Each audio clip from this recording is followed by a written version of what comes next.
విమర్శించే వాళ్ళకందరికీ ఒకే మాట చెప్తున్నా, మీరు ఎప్పుడు విమర్శే మీరు చేసేది. హైదరాబాద్ లో నేను ₹1 గవర్నమెంట్ డబ్బులు ఖర్చు పెట్టలేదు. నా తెలివితేటలతో ఆ రోజు building by building Katta. Automatic గా ట్యాక్సులు పెరిగాయి.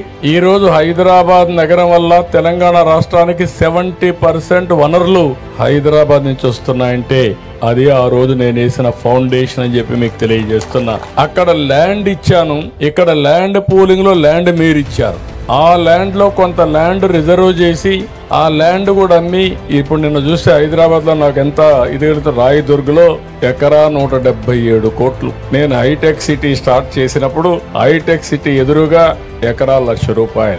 ఈ రోజు 177 కోట్లు అంటే ఎన్ని రెట్లో మీరు ఒకసారి ఆలోచించుకోండి. అంటే ఈ రోజు మీరు గుర్తుపెట్టుకోవాల్సింది, ఈ రోజు సిటీ ఇక్కడికి ఆగిపోతే ఒక చిన్న సిటీగా తయారవుతుంది. హైదరాబాద్ ప్రారంభించింది సైబరాబాద్ లో, ఎయిర్పోర్ట్ ఎక్కడ కట్టాం శంషాబాద్ లో, ఇంకొక పక్కన గచ్చిబౌల్లో మీకు స్పోర్ట్స్ సిటీ కట్టాం. జినాం వ్యాలీ ఎక్కడ కట్టామంటే ఇంకొక సైడ్ కట్టాం.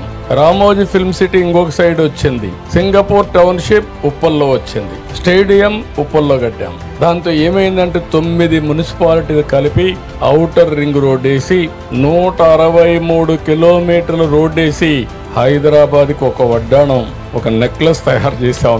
ఆ రోడ్ ని మీరు చూస్తే ఎవరు ఇప్పుడు చేయలే, రిప్లికేట్ కూడా చేయలే. ఇప్పుడు డెవలప్మెంట్ అంతా చుట్టూరు జరుగుతా ఉంది. కోర్ ఏరియాకు ఎక్కడ లేని డిమాండ్ పెరిగిపోయింది. కోర్ ఏరియా ఏది? సైబరాబాద్.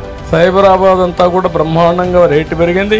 అక్కడి నుంచి చుట్టుపక్కలంతా పెరిగే పరిస్థితికి వచ్చింది. నేను విజువలైజ్ చేసి చెప్తున్నా, ఇంత మంచి సిటీ, ఇంత మంచి ప్రాంతం ఎక్కడ ఉండదు. ఒక పక్కన కృష్ణా నది, దగ్గర 30-40 లక్షల ఎకరాలు సాగు చేసే నదిది. గోదావరి కృష్ణా అనుసంధానమైంది. రేపు రాష్ట్రంలో నదులన్నీ అనుసంధానం అయితే ఇక్కడి నుంచే నీళ్లు వెళతాయి. ఫ్రెష్ వాటర్ ఏ సిటీ కూడా లేదు భారతదేశంలో. ఇలాంటి సిటీ భారతదేశంలోనే కాదు, ప్రపంచంలో ఎక్కడా లేనటువంటి సిటీ ఈ అమరావతి అని చెప్పి కూడా నేను మీకు తెలియజేస్తున్నా. రెండోది, బంగారు పండించే భూములు ఇవి. మంచి గ్రీనరీ వస్తుంది. చెట్టు పెడితే చెట్టు బ్రహ్మాండంగా వస్తుంది. అలాంటి భూమిలో చెట్లు పెడితే ఇంకా మీకు గ్రీనరీకి కొరత ఉండదు. అంటే ఒక పక్క బ్లూ, ఒక పక్క గ్రీన్.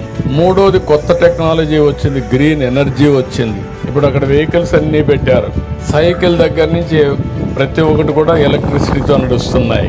ఇక్కడ సోలార్ వచ్చింది, ఇంటిపైనే సోలార్ పెట్టుకునే పరిస్థితికి వచ్చాం. ఇంకొక పక్కన రాష్ట్రంలో గ్రీన్ హైడ్రోజన్కి వెళ్తున్నాం. అంటే ఈ ప్రాంతంలో పొల్యూషన్ లేకుండా చేయడానికి ఏమేం చేయాలో అవన్నీ చేస్తున్నాం. ఇంకొక పక్క హైదరాబాద్ నగరాన్ని నేను చూసి అన్ని నగరాలు చూస్తున్నా. చేసినప్పుడు రోడ్డు కిందనే పైపులు వేస్తారు.